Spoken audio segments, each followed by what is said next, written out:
Pedimos, Señor, que me ayudes a mí, Señor, a predicar tu palabra fielmente, esté obrando en cada uno de nuestros corazones, te pedimos, guiándonos e instruyéndonos, Señor, por medio de tu palabra. En el nombre de Cristo Jesús. Amén. Les invito a abrir sus Biblias a la primera carta del apóstol Pedro y hoy vamos a retomar nuestra serie de la primera carta de Pedro. El capítulo 2 y nuestro texto será del versículo 21 al versículo 25, pero vamos a empezar a leer en el versículo 18. Primera de Pedro, capítulo 2, empezando con el versículo 18, donde dice así: Siervos, estén sujetos a sus amos con todo respeto, no solo a los que son buenos y afables, sino también a los que son insoportables. Porque esto haya gracia, si por causa de la conciencia ante Dios alguien sobrelleva penalidades sufriendo injustamente. Pues ¿qué mérito hay si cuando ustedes pecan y son tratados con severidad, lo soportan con paciencia? Pero si cuando hacen lo bueno y sufren por ello y lo soportan con paciencia, esto haya gracia con Dios. Versículo 21. Dice así: Porque para este propósito han sido llamados, pues también Cristo sufrió por ustedes, dejándoles ejemplo, para que sigan sus pasos, el cual no cometió pecado, ni engaño alguno se halló en su boca, y quien cuando lo ultrajaban no respondía ultrajando. Cuando padecía no amenazaba, sino que se encomendaba a aquel que juzga con justicia. Él mismo llevó nuestros pecados en su cuerpo sobre la cruz, a fin de que muramos al pecado y vivamos a la justicia.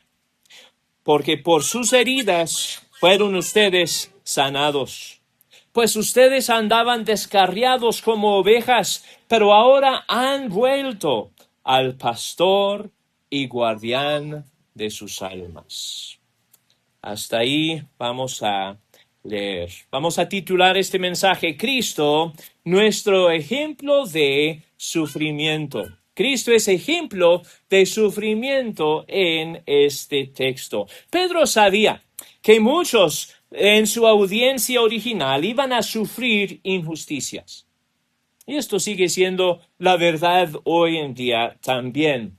Pero habla a los siervos en el primer siglo, y ellos seguramente podían sufrir, estaban vulnerables ante el sufrimiento de una forma muy singular. Sufrimiento, de una manera o de otra, es parte de la experiencia universal de la vida humana. Cuanto más para estos esclavos cristianos del primer siglo. Sabemos que varios de los primeros mártires cristianos eran esclavos. Habían muchos esclavos en la iglesia en el primer siglo. ¿Cómo debe responder el cristiano ante el sufrimiento? Y la respuesta es siguiendo el ejemplo de nuestro Salvador, el Señor Jesucristo. Siguiendo el ejemplo de nuestro Salvador, Jesucristo. Los sufrimientos de Jesús eran injustos. Nuestro Señor Jesucristo nunca pecó. Nunca hizo nada que mereciera castigo. El versículo 22 dice: el cual no cometió pecado, ni engaño alguno se halló en su boca. Y esto cita de Isaías capítulo 53. Hay mucho reflejo de Isaías 53 en el texto que tenemos delante nuestro hoy.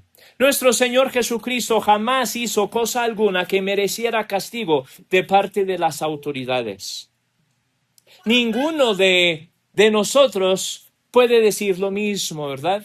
Todos hemos pecado en contra del Señor y si sufrimos, no podemos decir, no, pues yo jamás hice ninguna cosa mala hice yo. Jamás pequé. No podemos decir esto. Nosotros todos hemos pecado. Pero el Señor Jesucristo no. Nuestro Señor Jesucristo siempre hizo toda la voluntad de su Padre. Pero aún así, la gente se burlaba de él, lo ultrajaron, lo blasfemaron, lo quisieron avergonzar y lo crucificaron a nuestro Señor Jesucristo. ¿Cómo respondió nuestro Señor Jesucristo ante estas injusticias? Desde la cruz, ¿los reclamó? No. Vemos lo que dice aquí en el versículo 23. ¿Y quién, cuando lo ultrajaban, no respondía ultrajando? Cuando padecía, no amenazaba, sino que se encomendaba a aquel que juzga con justicia. Nuestro Señor Jesucristo respondió con gracia. Él no respondió con lo mismo, no les pagó con la misma moneda, no respondió con amenazas. El Señor Jesucristo respondió con gracia. Y cuando nosotros somos enfrentados por lo mismo, por sufrimientos injustos, debemos buscar también la manera de responder con gracia. Vamos a decir que tu patrón amanece de malas y de abusón y tú estás ahí recibiendo todas sus quejas toda la mañana. ¿Cómo debes de responder? ¿Enojándote con él? No, sino con gracia, con gracia. ¿Cómo puedo yo responder con gracia ante la injusticia de mi patrón, o de mi esposo, o de mi esposa, o de mis padres? ¿Cómo puedo responder con gracia, aun cuando el oficial de vialidad me para y injustamente me da una infracción? ¿Cómo respondo? ¿Con enojo? No era verde, era amarillo apenas. ¿Cómo respondemos? Que el Señor nos ayude a responder con gracia. Y la enseñanza de nuestro texto es que debemos responder con gracia aun cuando el sufrimiento es injusto.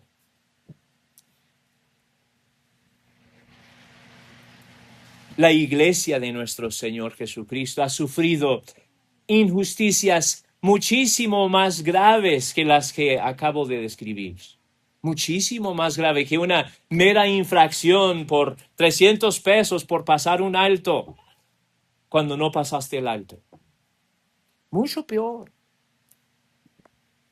Es interesante leer la historia de la iglesia de nuestro Señor Jesucristo y quizás algo que hace la historia más interesante es el sufrimiento de los seguidores de nuestro Señor Jesucristo y la manera en que ellos siguieron fieles al Señor, aún en medio de graves oposiciones y sufrimientos de a de veras.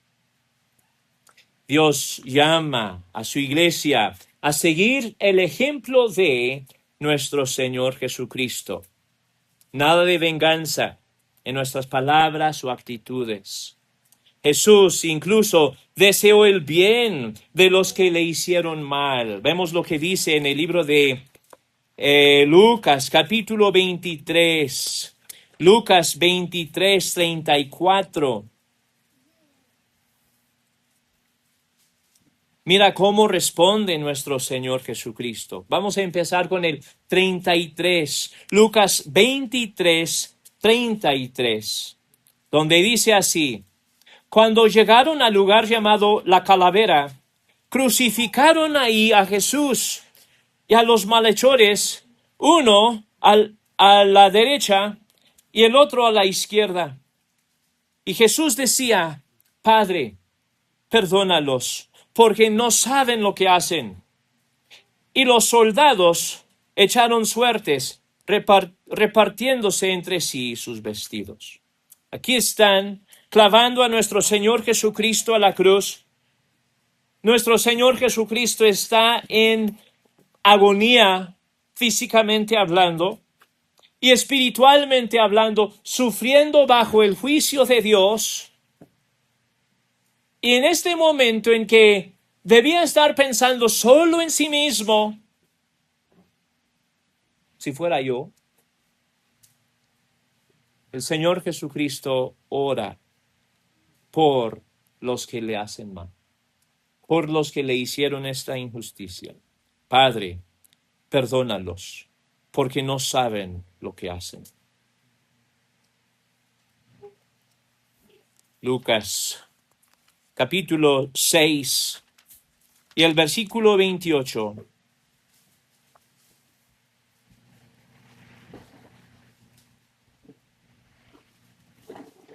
Vamos a empezar en el 27. Lucas 6, 27. Pero a ustedes, los que oyen, les digo, amen a sus enemigos. Hagan bien a los que los aborrecen. Bendigan a los que los maldicen. Oren por los que los insultan. Así nos manda el Señor responder ante el sufrimiento injusto, las injusticias. Y nuestro Señor Jesucristo no solo nos dice cómo responder, sino Él mismo respondió de esta manera ideal, de esta perfecta manera, orando por estos miserables pecadores que lo aborrecieron tanto que lo crucificaron. Cristo encomendaba su causa al Señor. Él quiso esperar la justicia de Dios, el Padre. Entonces dice en el 23, la última parte, sino que se encomendaba a aquel que juzga con justicia. Cristo nos enseña y nos pone el ejemplo de cómo Dios quiere que respondamos al maltrato y a las injusticias. Dijo John Bunyan, un predicador que sufrió mucho por causa de nuestro Señor. Lo tenían encarcelado por años por predicar la palabra. Le dijeron, te vamos a dejar salir si prometes no volver a predicar. Y dijo, pues mejor me quedo aquí, porque voy a volver a predicar. Quedó ahí en la prisión por años. Y él dijo, me glorío en ser vituperado por causa de Cristo, pues así lo atestiguan Dios en mi conciencia.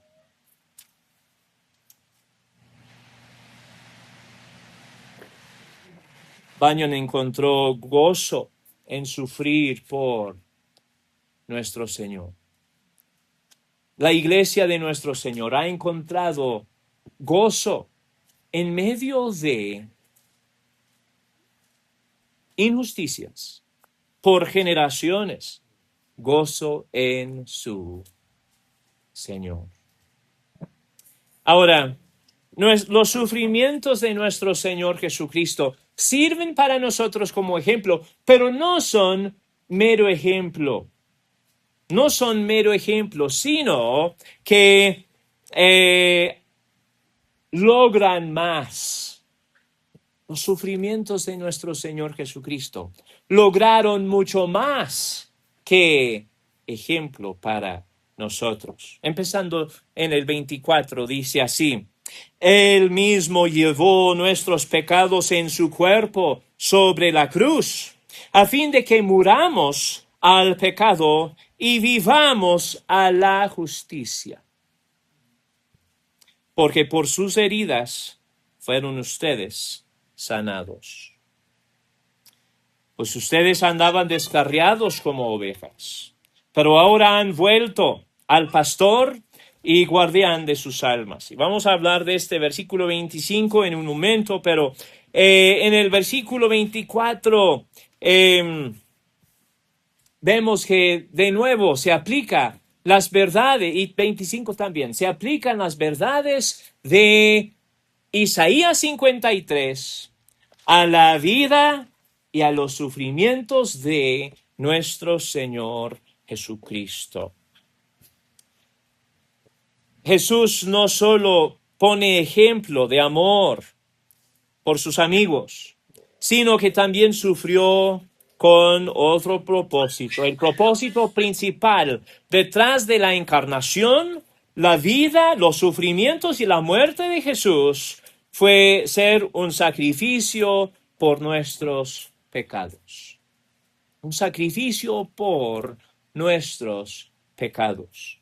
Tú y yo vamos a sufrir en esta vida, pero no vamos a sufrir como sufrió nuestro Señor Jesucristo en la cruz de Calvario, ni nuestros sufrimientos van a lograr lo que nuestro Señor Jesús logró con sus sufrimientos.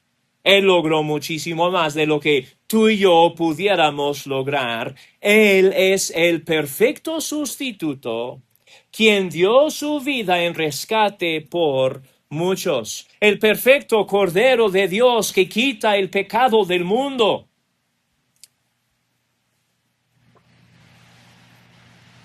¿Qué nos enseña este texto acerca del Evangelio de nuestro Señor Jesucristo? El punto es el Evangelio de nuestro Señor Jesucristo. Primeramente nos enseña que Jesús llevó nuestros pecados en la cruz. La muerte de Jesús no era una muerte normal como cualesquiera de nosotros. Jesús jamás pecó. No mereció morir. La paga del pecado es la muerte, ¿verdad? Mas Jesús nunca murió, pero nuestros pecados fueron cargados en el cuerpo de nuestro Señor Jesucristo, y su mismo cuerpo se hizo sacrificio por nosotros, por nuestros pecados atribuidos a el Señor Jesucristo, para que su justicia, su perfecta justicia, fuera atribuida a nosotros. Le hizo a él pecado que no conoció pecado, dice segunda a los Corintios capítulo 5, para hacernos a nosotros la justicia de Dios en él. Nuestros pecados fueron castigados en el cuerpo de Jesús, y su cuerpo fue hecho sacrificio por nosotros. Vemos también que en Jesús nosotros morimos al pecado. Nosotros morimos al pecado.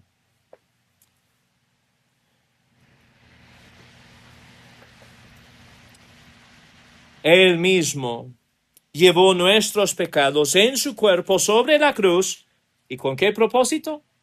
A fin de que muramos al pecado y vivamos a la justicia. Esta muerte de nuestro Señor Jesucristo ha tenido un profundo impacto o cambio, ha hecho un profundo cambio en nuestras vidas. Nosotros morimos con Cristo. Dice el apóstol Pablo, con Cristo estoy juntamente crucificado. Y ya no vivo yo, mas Cristo vive en mí. Y lo que ahora vivo en la carne, lo vivo por la fe del Hijo de Dios, el cual me amó y se entregó a sí mismo por mí. El creyente, en cierto sentido, muere juntamente con Cristo. Nuestro viejo hombre es destruido en la cruz de Calvario. Y ahora nosotros andamos en novedad de vida. El pecado ya no tiene la misma influencia que antes tenía sobre nosotros. Y no tiene por qué controlarnos. Y en el libro de Romanos nos manda considerarnos muertos al pecado, mas vivos a Jesús. La persona que está en Cristo muere al pecado con Él y vive espiritualmente por la resurrección de Cristo. Encontramos no solo perdón de nuestros pecados, sino también poder sobre el pecado y la capacidad de vivir en victoria sobre él a través del Evangelio. Vemos también que las heridas de nuestro Señor Jesucristo sanan a nuestra herida. Dice en el versículo 24 todavía, porque por sus heridas fueron ustedes sanados. Ahora, esto otra vez cita de Isaías 53. No es la garantía de no enfermarnos en esta vida.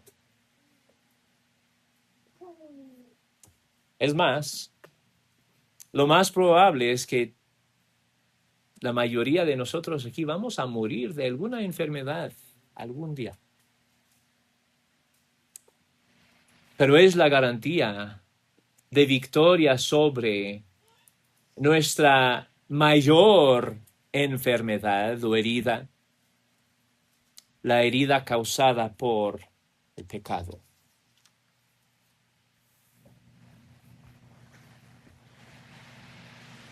De eso sí hay garantía. Una garantía absoluta. En sus heridas nosotros somos sanados. Fuimos heridos en Adán el primero y somos sanados y restaurados a comunión con Dios por Adán el segundo. Ahora, dice el versículo 25, pues ustedes andaban descarriados como ovejas, pero ahora han vuelto al pastor y guardián de sus almas. Ustedes andaban descarriados, nosotros andábamos descarriados. De nuevo cita de Isaías 53. Andábamos lejos de Dios, buscando nuestra propia voluntad, rebelándonos en contra de nuestro gran Creador.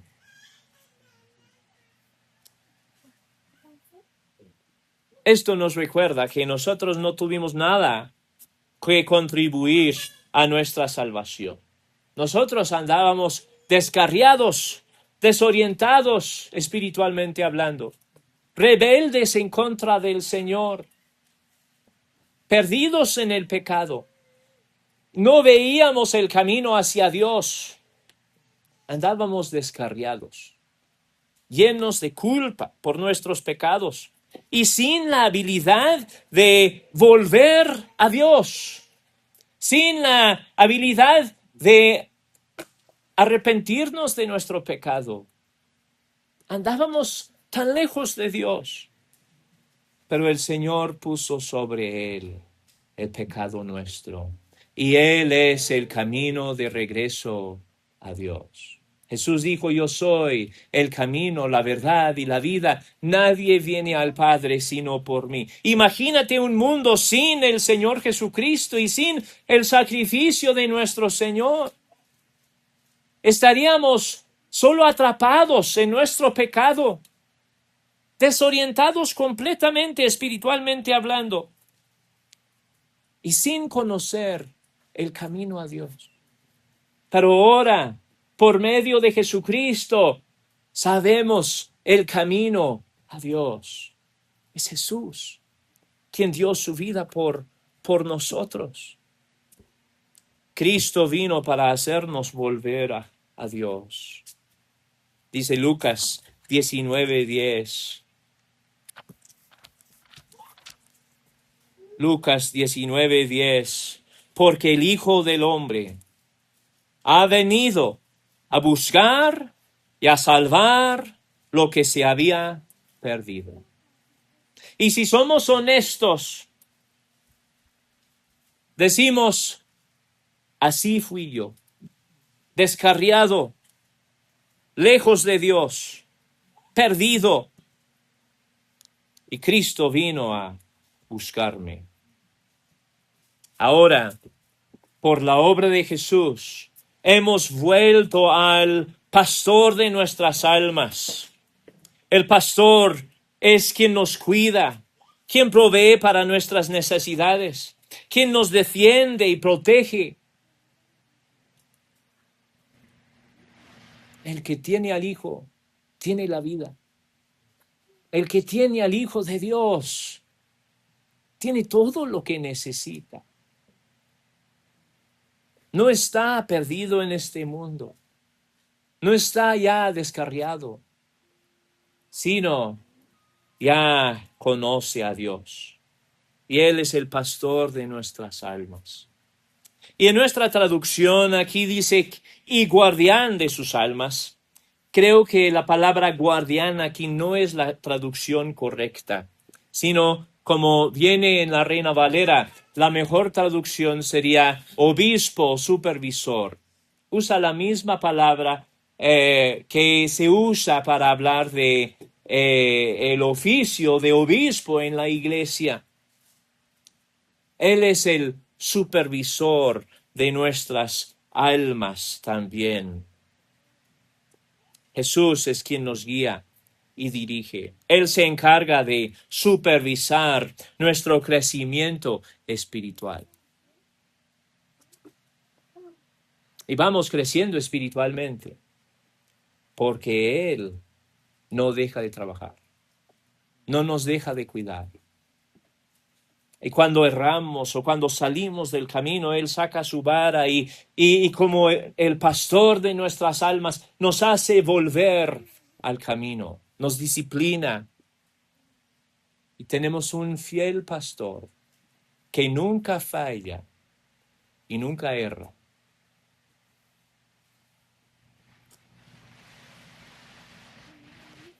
Entonces el Señor Jesucristo pone ejemplo de sufrimiento para nosotros. Y cuando sufrimos injustamente, podemos recordar sus sufrimientos injustos y el mandamiento que tenemos de nuestro Señor en este texto, de imitar el ejemplo de nuestro Señor. También le podemos agradecer al Señor porque sus sufrimientos no son como los nuestros, sino que en su sufrimiento Él logró nuestra salvación. Y a través de lo que Él hizo por nosotros en la cruz de Calvario, ahora tenemos entrada delante de Dios, paz con Dios, y podemos caminar con nuestro Señor por lo que Cristo hizo por nosotros. Descansemos en esta obra de nuestro Señor Jesucristo. Él es el Señor, nuestra justicia. Oremos. Padre Celestial, te agradecemos, Señor, por el Evangelio de nuestro Señor Jesucristo. Gracias por el perdón de nuestros pecados en Cristo. Gracias te damos, Padre, por habernos vuelto a ti, Señor. Pedimos, Señor, que nos ayudes a amarte sobre todo y a caminar fielmente contigo, Señor, y humildemente, sabiendo, Señor, que te necesitamos sobre todas las cosas. En el nombre de Cristo Jesús.